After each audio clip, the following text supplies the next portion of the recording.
Hey everyone, I'm Sugandha and you're watching Ready to Get Update and welcome back to my channel. And yes, this is day 3 of 15 days HR workshop and I hope so आपने दो sessions देखे होंगे day 1 and day 2 के, right. First session था जिसमें हमने देखा था इंट्रोडक्शन टू एचआर क्या है और कौन कौन से ऐसे की एलिमेंट्स हैं जो कि इंपॉर्टेंट है, एचआर का पार्ट बनते हैं। सेकेंड जो डे 2 था उसमें काफी कम रिस्पॉन्स आया है, प्लीज उस सेशन को भी जरूर देखें। डे 2 में हमने डिस्कस किया था कि ऑर्गेनाइजेशनल के जो गोल्स हैं वो एचआर के साथ कैसे अलाइन होते हैं। प्लीज वो बहुत ही प्रैक्टिकल सेशन है, वो चीजें आपको ऐसे समझ नहीं आएंगी, कोई भी करिकुलम पढ़ के नहीं आएंगी, बिकॉज उसमें मैंने प्रैक्टिकल चीजें डिस्कस की हैं, राइट। सो प्लीज उस सेशन को जरूर व्यू करें। और आज हम देखने वाले हैं, यस आज हम कवर करने वाले हैं डे 3 में recruitment planning and strategy, job analysis and description and effective sourcing and attracting talent. Okay, चलिए ये होने वाला है स्लाइड्स फॉर्म में, बिकॉज रिक्वेस्ट आ रही थी कि स्लाइड्स फॉर्म में ये सेशन होने चाहिए जिससे कि हम कुछ नोट्स ठीक से बना पाए। ओके सो चलिए अब ये है स्लाइड्स फॉर्म में आज, तो देखते हैं। चलिए, रिक्रूटमेंट प्लानिंग एंड स्ट्रैटेजी क्या होती है। रिक्रूटमेंट प्लानिंग एंड स्ट्रैटेजी बहुत ही क्रिटिकल कंपोनेंट्स हैं ह्यूमन रिसोर्स फंक्शन के। जैसा कि हमें पता है कि जब हम हायरिंग की बात करते हैं तब हम ये रिक्रूटमेंट की बात कर रहे हैं, एक प्रोसेस की बात कर रहे हैं जो कि इन्वॉल्व करता है केयरफुली डिजाइन करना और इम्प्लीमेंट करना एक सिस्टमैटिक अप्रोच जिससे हम अट्रैक्ट कर पाएं, सिलेक्ट कर पाएं और हायर कर पाएं एक राइट टैलेंट ऑर्गेनाइजेशन के लिए। ओके, सो गोल सिर्फ ये नहीं है कि हाँ भाई हमें सिर्फ वैकेंसीज फिल करनी है, बट हमें क्या करना है, ये जो पूरा रिक्रूटमेंट प्रोसेस है उसको अलाइन करना है स्ट्रैटेजिक ऑब्जेक्टिव्स के साथ, जो कि हमने डे 2 के सेशंस में देखा था। ओके, सो चलिए अब देखते हैं थोड़ा सा डिटेल एक्सप्लेनेशन में कि कैसे इसको हम करेंगे। Actually recruitment planning and strategy में सबसे पहली चीज क्या आएगी, तो ये सबसे पहली चीज है असेसिंग वर्कफोर्स नीड्स। कुछ भी करने से पहले हमें क्या करना है, असेस करनी है वर्कफोर्स नीड्स। तो अंडरस्टैंड करना ऑर्गेनाइजेशनल गोल्स को। अगेन रिक्रूटमेंट प्लानिंग जो है वो स्टार्ट ही वहां से होती है जहां पे हम कॉम्प्रिहेंड कर रहे हैं broader goals and objectives organization के, जिसका सीधा सीधा मतलब है कि जो रिक्रूटमेंट के एफर्ट्स हैं वो हम अलाइन कर रहे हैं कंपनी के स्ट्रैटेजिक प्लान के अकॉर्डिंग। अंडरस्टैंड करना प्रॉपर ऑर्गेनाइजेशनल गोल्स जिससे कि हम असेस कर पाए कि एक्चुअल में वर्कफोर्स नीड्स कितनी है। सिर्फ ये नहीं कि हाँ इस डिपार्टमेंट में 5 लोग चाहिए होते हैं, तो क्यों चाहिए होते हैं, राइट। ये प्रॉपर पता होना चाहिए हमें कि भाई ऑर्गेनाइजेशन का गोल क्या है, भाई इस पर्पस के लिए ये 5 लोग चाहिए, राइट। आइडेंटिफाई करना उसके स्किल गैप्स और एरियाज जहां पर हमें न्यू टैलेंट की जरूरत है ऑर्गेनाइजेशनल गोल्स को पूरा करने के लिए। मतलब मेरे पास 5 लोग हैं, मुझे 2 और लोग चाहिए, राइट। अब वो जो 2 लोग हैं क्या मुझे वो एग्जैक्टली वैसे चाहिए जो मेरे पास 5 लोग थे डिपार्टमेंट में, या फिर कुछ स्किल गैप का डिफरेंस है, कोई नई चीज आई है वो वाली स्किल मुझे चाहिए कि जो न्यू कैंडिडेट्स हैं उनमें हो। तो वो कैसे पता चलेगा जब तक हम ये आइडेंटिफाई नहीं करेंगे कि उन 5 में हमें क्या कमी महसूस हो रही है, राइट, क्या स्किल गैप है। तो वो एनालिसिस करना रिक्वायर्ड है। इसीलिए टाइम टाइम पे परफॉर्मेंस मैनेजमेंट सिस्टम होता है, परफॉर्मेंस अप्रेजल सिस्टम होता है, जिसका पर्पस सिर्फ करंट ही देखना नहीं होता कि करंट परफॉर्मेंस या फिर पास्ट परफॉर्मेंस कैसी रही, आगे फ्यूचर में हमारी परफॉर्मेंस को इम्प्रूव करना है, वहां पे भी हमें ये देखना होता है, वहां पे भी हमें ये हेल्प करता है। ओके, चलिए नेक्स्ट इज देखिए, फिर अब यहाँ पे हम जब प्लानिंग कर रहे हैं तो उसमें नेक्स्ट चीज आती है budgeting and resource allocation. Allocate करना रिसोर्सेस को वाइजली, डेवलप करना बजट रिक्रूटमेंट एक्टिविटीज के लिए, इंक्लूडिंग हर एक्टिविटीज के लिए। कौन कौन सी, advertising, technology tools and yes personnel जो कि इन्वॉल्व होंगे। पर्सनल मतलब ह्यूमन रिसोर्स जो इन्वॉल्व होगा, एक 2 रिक्रूटर्स चाहिए मुझे, एक इंटरव्यूअर चाहिए मुझे, एक फाइनलाइजेशन करने के लिए चाहिए, राइट। सो ये सारे पर्सनल्स का भी खर्चा जो है वो सब इसमें जुड़ेगा ओवरऑल बजट में। एलोकेट करना रिसोर्सेस प्लानिंग से स्ट्रैटेजिकली इंश्योर करना कि जो हमारा रिक्रूटमेंट प्रोसेस है वो कंप्लीट हो बिना फालतू के एक्सपेंसेस के साथ, विदाउट अननेसेसरी एक्सपेंसेस। ऐसा ना हो कि हमने कहीं पर भी कोई भी खर्चा कर दिया, नहीं, हमारे पास एक डिफाइन होना चाहिए कि यहाँ यहाँ मुझे खर्चा करना है। यस ऑब्वियसली 5-10% ऊपर नीचे हमेशा होता है और बहुत सारे केसेस में कई बार वो ज्यादा भी चला जाता है, लेकिन एक रफ क्या बल्कि एक ब्रॉडर आइडिया हमारे पास होना चाहिए, रिटर्न होना चाहिए कि हाँ ये मेरे हेड्स हैं जहां पे मुझे एक्सपेंस करना है और एक्सपेंस भी मेरा इतना इतना आएगा। जो हमारे एडिशनल एक्सपेंसेस लगते हैं, यस उनके प्रॉपर प्रूफ्स होते हैं, उनके प्रॉपर डिस्कशंस होते हैं, अप्रूवल्स होते हैं, वो उनके बाद होते हैं। ऐसा नहीं कि कहीं से उठा के कोई भी खर्चा कर दिया। फाइन, नेक्स्ट इज बैलेंस करना क्वालिटी एंड कॉस्ट। स्ट्राइव करना बैलेंस क्वालिटी ऑफ कैंडिडेट्स में जिन्हें हम देख रहे हैं और कॉस्ट इफेक्टिवनेस। खाली अगर हम ये सोचे कि नहीं यार बहुत अच्छा कैंडिडेट हायर करना है और उसके लिए हमने एक ही कैंडिडेट के लिए एडवर्टाइजिंग भी कर ली, पोर्टल भी परचेज कर लिया, और हमने रेफरेंसेस के लिए भी कह दिया कि हाँ जी हम आपको ये इंसेंटिव्स दे देंगे।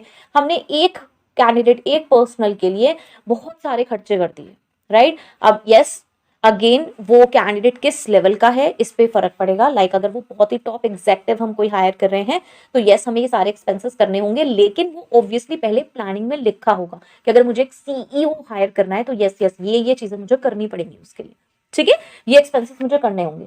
तो बैलेंस हमें करनी है क्वालिटी एंड कॉस्ट। ऐसा नहीं है कि हम हर कैंडिडेट के लिए ये सारे एक्सपेंसेस कर सकते हैं। लाइक हमने इंटरव्यू बुलाया और हमने पूरी कंट्री से वहां लोग बुला लिए और सबके हम एयर कर रहे हैं, मीन्स उनकी ट्रैवलिंग कॉस्ट हम पे कर रहे हैं। ये लॉजिकल नहीं बनता कि आप किसी भी प्रोफाइल के लिए कैंडिडेट्स बुला रहे हो और सबके लिए सबका कन्वेंस पे कर रहे हो, दैट्स नॉट पॉसिबल, ओके। और अगर है आपके यहाँ ये क्राइटेरिया है कि हाँ जी सब जगह से जहां से भी हम बुलाएंगे और जितने भी बुलाएंगे, मीन्स फर्स्ट इंटरव्यू में आपने 50-100 लोग बुलाए तो आप सबका पेमेंट कर दोगे, राइट। तो ये पॉलिसीज हमें पहले से बनानी होंगी और ये हमें चेक करना होगा कि क्या ये चीजें अलाउड है नहीं है, राइट। तो यहाँ पे हम ये बजटिंग और रिसोर्स में कर रहे हैं। एलोकेशन यहीं पे आती है, बहुत बार हमसे कैंडिडेट पूछते हैं कॉल पे about these expenses and all, तो ये पहले से अगर प्लान होगा तो जब हम कॉल करेंगे तो हम उन्हें बता भी सकते हैं कि हमारी कंपनी की पॉलिसी ये है कि हम कौन सा वाला अमाउंट पे करते हैं, कौन सा नहीं करते हैं, और सबका करते हैं या नहीं करते हैं, राइट।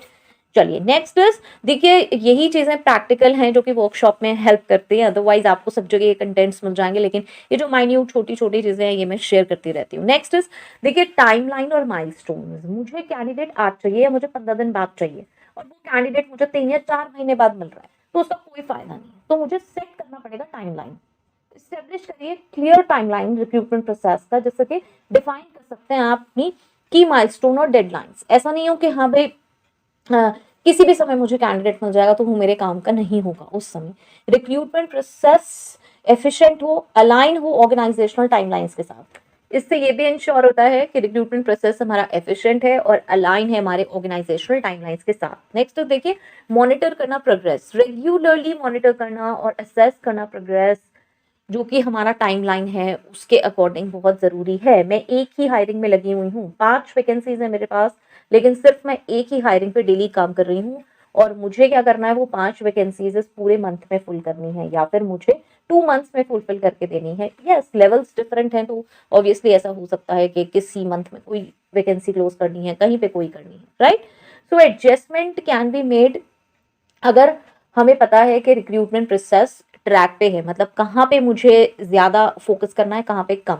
मीन्स अगर मैं 5 लोगों को हायर करने वाली हूँ तो उसमें से 3 लोग ऐसे हैं जो लोअर और मिडिल लेवल के हैं और 2 ऐसे हैं जो ही सीनियर लेवल पे हैं। तो जो सीनियर लेवल पे है वहां मुझे थोड़ा ऑब्वियसली ज्यादा टाइम लगेगा उन्हें कन्विंस करने में, उनसे बात करने में, उनका इंट्रैक्शन कंडक्ट कराने में, और हो सकता है ये जो लोअर एंड मिडिल है यहाँ पे मुझे थोड़ा कम टाइम लगे अगर मेरा पहले से अच्छा इस पे काम हुआ है, मतलब मेरे पास काफ़ी सारे कैंडिडेट्स ऑलरेडी शॉर्टलिस्टेड हैं और मेरे पास बहुत ज़्यादा डेटाबेस है, या फिर मैं पहले से किसी से इंटरेक्ट कर चुकी हूँ, राइट। मतलब it depends on several things. या फिर जो सीनियर एग्जेक्टिव है उस पर मुझे ज़्यादा टाइम नहीं लगाना क्योंकि मेरी पहले वर्किंग हो रखी है, मेरी पहले किसी से नेटवर्किंग के थ्रू बात हो चुकी है कि ये हमें ज्वाइन करेंगे next year, okay.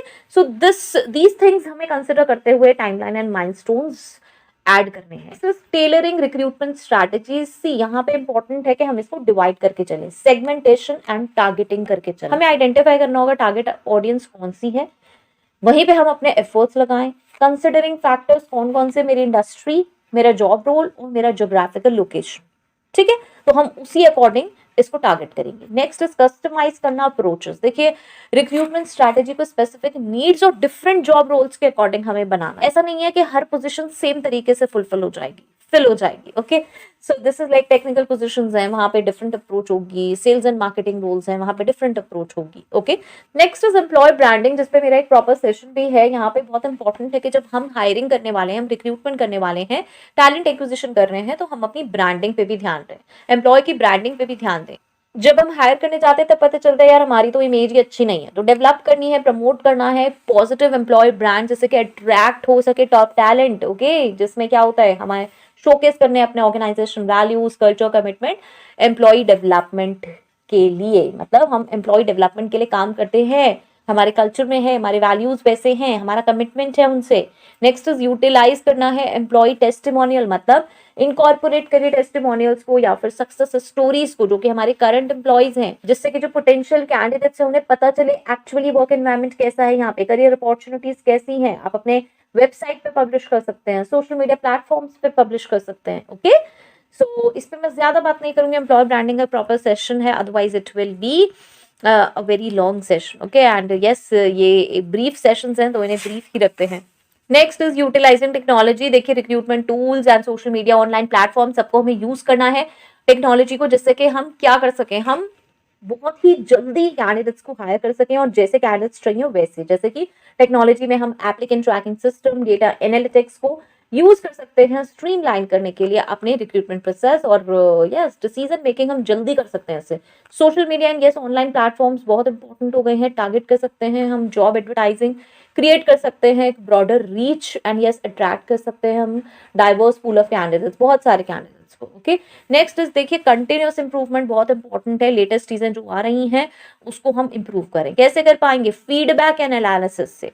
Yes, feedback मिला हमें, कहाँ से मिला? स्टेक होल्डर्स से मिला, कैंडिडेट से मिला, हम यूज कर सकते हैं कैंडिडेट एक्सपीरियंस और फिर चेंज कर सकते हैं अपनी रिक्रूटमेंट साइकिल को, जैसे कि फ्यूचर के जो एफर्ट्स हैं वो आ पाए, एक्चुअली फ्यूचर में हमें हमारा रिक्रूटमेंट प्रोसेस कंप्लीट हो सके और जो हम टारगेट कर रहे हैं, जो हमारे ऑर्गेनाइजेशनल गोल्स हैं वो एक्चुअली अलाइन हो पाए, एक्चुअली अचीव हो पाए, राइट।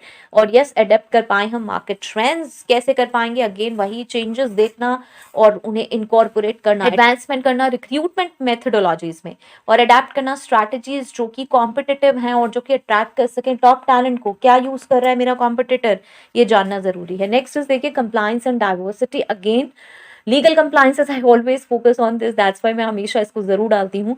लीगल कंप्लायंसेस को कभी भी ना भूलें, including like anti discrimination laws and regulations हैं, इनको हमें ध्यान में रखना है। प्रमोट करना है डाइवर्सिटी एंड इंक्लूजन, कभी भी जाएं तो नहीं ये मेरी कास्ट का, ये मेरी कम्युनिटी का है।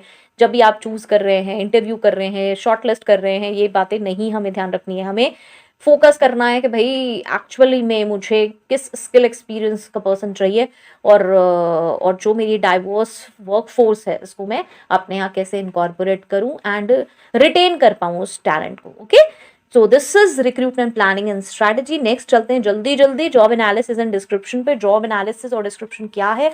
बहुत ही क्रूशियल स्टेप्स हमारे रिक्रूटमेंट एंड सिलेक्शन प्रोसेस का प्रोवाइड करता है एक सिस्टमैटिक अप्रोच अंडरस्टैंड करने की, डॉक्यूमेंट करने की और कम्युनिकेट करने की रिक्वायरमेंट्स और रिस्पॉन्सिबिलिटीज किसी पर्टिकुलर जॉब की ऑर्गेनाइजेशन में। क्या है ये? चलिए जॉब एनालिसिस क्या है? गैदर करना और एग्जामिन करना डिटेल इंफॉर्मेशन किस चीज की? जॉब की, जिससे अंडरस्टैंड कर पाए ड्यूटीज, रिस्पॉन्सिबिलिटीज, टास्क और स्किल्स जो कि रिक्वायर्ड हैं इस जॉब को करने के लिए। ये है एनालिसिस, जॉब का एनालिसिस। एक्चुअल में काम क्या करना है ये है, ठीक है। तो क्या क्या मेथड्स हो सकते हैं इसके? जॉब एनालिसिस हम कई मेथड से कर सकते हैं, लाइक हम इंटरव्यूज ले सकते हैं अपने सुपरवाइजर्स का, जिसे कहते हैं नॉर्मली इंटरेक्शन, पूछ सकते हैं अच्छे से, मतलब कि एक्चुअली बेसिक लेवल पे आप क्या काम करते हो और कैसे कैसे होता है। ऑब्जर्वेशन करना जॉब टास्क का, कैसे होता है वो काम, वहां पे जाके खुद भी देखिए कैसे काम होना है। रिव्यू करना रेलेवेंट डॉक्यूमेंट्स और प्रोसीजर्स जो कि यूज होते हैं उस काम को करने के लिए, वो डॉक्यूमेंट्स, वो प्रोसीजर्स, उनको खुद से देखना, पढ़ना क्या लिखा है, राइट। नेक्स्ट इज देखिए ऑब्वियसली पर्पस। इसका पर्पस क्या है? तो पर्पस है जैसे कि हम कॉम्प्रिहेंसिव और एक एक्यूरेट, एकदम एक्यूरेट अंडरस्टैंडिंग क्रिएट कर पाए अपने माइंड में कि भाई जॉब क्या है, एक्चुअली मुझे क्या कैंडिडेट चाहिए, किस काम के लिए चाहिए, काम क्या है। वो ही सर्व करता है एज अ फाउंडेशन किसी भी एचआर एक्टिविटीज को होने के लिए। नेक्स्ट मतलब मेरा जो रिक्रूटमेंट है वो कंप्लीटली मैं उस पर डिपेंड करेगा कि मुझे कितना समझ में आया है कि कैंडिडेट को क्या काम करना है। मेरा सिलेक्शन मैं किस बेस पे सिलेक्ट कर रही हूँ, आगे performance appraisal, training, everything means जो हम परफॉर्मेंस सेट कर रहे हैं, जो हम सोच रहे हैं परफॉर्मेंस सेट करनी है, वो कैसे हम सेट कर पाएंगे जब हमें यही नहीं पता होगा जॉब में करना क्या होता है। ओके, और ट्रेनिंग, यस अगर मेरे पास जो कैंडिडेट आया है वो 80% सही है और उसमें 20% और चीजों की रिक्वायरमेंट है, कुछ स्किल गैप्स हैं, वो मुझे कैसे पता चलेंगे जब मुझे यही नहीं पता कि काम क्या है। Next is training. ट्रेनिंग क्या दे पाऊंगी मैं? स्किल गैप्स मुझे कैसे पता चलेंगे जब मुझे यही नहीं पता जॉब में करना क्या है, क्या रिस्पॉन्सिबिलिटीज है। अगर मुझे कैंडिडेट मिला जिसमें 2 स्किल्स नहीं है तो वो मुझे कैसे पता चलेंगी जब तक मुझे यही नहीं पता कि कौन कौन सी स्किल्स चाहिए होती है, राइट। सो कंप्लीटली अंडरस्टैंड करना है इस job analysis. Next is developing job description. Again आप लोग बहुत कंफ्यूज रहते हैं job analysis and job description में। इसके कंप्लीट सेशंस बने हुए हैं, सभी के सेशंस हैं जितनी चीजें मैं डिस्कस कर रही हूँ, तो प्लीज आप वो पिन कमेंट से देख सकते हैं। अगर कोई सेशन नहीं मिलता तो आप मुझसे मांग सकते हैं, ओके, कमेंट सेक्शन से। चलिए, सो ये क्या है भाई? जॉब डिस्क्रिप्शन क्या है? वही है जो मैंने ऊपर एनालाइज किया, उसको मैंने रिटन डॉक्यूमेंट में लिख दिया, जो बता रहा है एसेंशियल ड्यूटीज, रिस्पॉन्सिबिलिटीज, क्वालिफिकेशंस और रिपोर्टिंग रिलेशनशिप्स एसोसिएट हैं जो कि एक पर्टिकुलर जॉब से, यस, बताना तो पड़ेगा ना कि हाँ भाई क्या है आपका डिस्क्रिप्शन, क्या है जॉब का। जो मैंने ऊपर समझा सब तरफ से, उसको मैंने एक प्रॉपर से फॉर्मेट में, बहुत ही अच्छे से लैंग्वेज में प्रॉपरली लिख दिया, right. This is job description. क्या क्या की एलिमेंट्स होने चाहिए इसमें? जॉब टाइटल होना जरूरी है। क्या जॉब टाइटल है भाई? Next is job summary. क्या है? Brief overview. रिस्पॉन्सिबिलिटीज क्या क्या रहेंगी? क्वालिफिकेशन क्या है? स्किल्स, एजुकेशन, एक्सपीरियंस, कॉम्पिटेंसीज क्या क्या होंगी? Next is reporting structure. यहाँ बहुत जरूरी है, 2 मैनेजर नहीं हो सकते, काम कैसे होगा, राइट। क्या ऑर्गेनाइजेशनल चार्ट में आप कहाँ हैं, क्या हायरार्की है। तो चलिए, अगर हम इंपॉर्टेंस देखें जॉब एनालिसिस एंड डिस्क्रिप्शन की, तो यस, ये हेल्प करता है रिक्रूटमेंट में, रिक्रूटमेंट प्रोसेस में हेल्प करता है, हमें हेल्प करता है आइडेंटिफाई करने में स्किल्स, क्वालिफिकेशंस जो कि नेसेसरी हैं, पोटेंशियल कैंडिडेट्स में होनी चाहिए। सिलेक्शन डेवलप करना, सिलेक्शन क्राइटेरिया, असेसमेंट मेथड्स, जिससे हमें पता चल पाएगा कि यस कैंडिडेट गुड फिट है। उसके बाद परफॉर्मेंस मैनेजमेंट में हेल्प करता है। जॉब डिस्क्रिप्शन क्या है? ये मेरा काम था, ये एक बेंचमार्क है इवैल्यूएट करने के लिए एम्प्लॉय की परफॉर्मेंस, जिससे हमें क्लियर एक्सपेक्टेशंस पता चल पाए। Next is training and development, important है। जॉब एनालिसिस क्या करता है? आइडेंटिफाई करता है कि भाई एम्प्लॉय की एडिशनल ट्रेनिंग नीड है या नहीं है, कंट्रीब्यूट कैसे कर पाएगा ये हमारे आगे काम में, और इनका अपना प्रोफेशनल डेवलपमेंट कैसे हो पाएगा। तो कहाँ पे हमारे स्किल गैप्स हैं उसको हम ट्रेनिंग से फिल कर सकते हैं। तो हम कैसे इफेक्टिव जॉब डिस्क्रिप्शंस लिख सकते हैं? अक्सर मुझसे जॉब डिस्क्रिप्शन पूछा जाता है, तो यस, क्लैरिटी होनी चाहिए, क्लियर लैंग्वेज में लिखिए, कोई भी एम्बिगस टर्म्स नहीं होनी चाहिए कि समझ नहीं आ रहा। स्ट्रेट फॉरवर्ड लैंग्वेज यूज करिए कम्युनिकेट करने के लिए। रिस्पॉन्सिबिलिटीज एंड एक्सपेक्टेशंस, इंक्लूसिविटी होनी चाहिए, यानी क्राफ्ट करिए जो कि जॉब डिस्क्रिप्शन है ना, वो अपील करने चाहिए डाइवर्स पूल ऑफ कैंडिडेट्स को। अवॉइड करें लैंग्वेज जो कि कहे अनइंटेंशनल डिस्करेज करे किसी भी इंडिविजुअल को, जहाँ पे स्पेशली आपने कोई कास्ट कम्युनिटी कुछ मेंशन कर दिया कि यहीं के अप्लाई करें वहां के ना करें। Next is conciseness while being comprehensive. Job description को रखिए कंसाइज, जिससे कि रीडर अटेंशन अपनी मेंटेन कर पाए। अगर बहुत बड़े जॉब डिस्क्रिप्शन होंगे 3 4 5 पेज के, तो बस वहीं खत्म हो जाएगी अटेंशन, बीच में ही कहीं ना कहीं, और सारी चीजें उन्हें पता भी नहीं चलेंगी। डायनेमिक नेचर बहुत जरूरी है, पीरियोडिकली रिव्यू करना जरूरी है, उसे चेंजेस जो भी आ रहे हैं उसे इनकॉर्पोरेट करते जाएं, अपडेट करते जाएं। एंड यस, जो चेंजेस हैं वो रिफ्लेक्ट होने चाहिए प्रॉपरली रोल्स में, और जो हमारी ऑर्गेनाइजेशनल नीड्स हैं उसके अकॉर्डिंग चेंज होते रहने चाहिए। So yes, job analysis and job descriptions जो हैं ये कुछ फाउंडेशनल एचआर एक्टिविटीज हैं, बहुत ही इंपॉर्टेंट। यही इसी लेवल पे समझना जरूरी है कि हम किस चीज के लिए हायरिंग करने वाले हैं, क्या जॉब है। ये कंट्रीब्यूट करेगी इफेक्टिव टैलेंट मैनेजमेंट में, हम मैनेज कर पाएंगे, इंश्योर कर पाएंगे कि भाई जो राइट पीपल है ना वो राइट रोल्स में हो। एंड यस, ऑर्गेनाइजेशनल ऑब्जेक्टिव्स जो हैं वो एक्चुअली में मेट हों। सिर्फ ये नहीं है कि हाँ मुझे हायर करके देना है।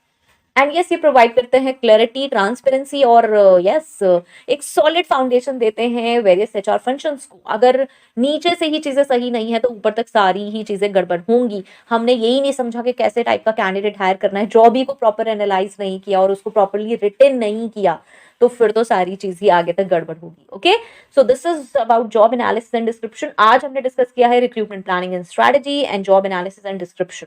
Now effective sourcing and attracting talent, ये अपने आप में एक बहुत ही बड़ा थोड़ा सेशन है, टॉपिक है। इसके बाद तो ये हम नेक्स्ट ही सेशन में डिस्कस करेंगे, डे 4 में ही डिस्कस करेंगे। इसके बाद interviewing techniques and selection process है, और diversity and inclusion in hiring है। ये 3 टॉपिक्स मैं ट्राई करूंगी नेक्स्ट डे 4 में कंप्लीट करने की। ओके, क्योंकि यहाँ पे अभी ये देने का कोई बेनिफिट नहीं है। आई होप सो आप सेशंस देख रहे होंगे, बहुत सारे सेशंस पिन कमेंट में हैं, प्लीज उन्हें जरूर चेक करें।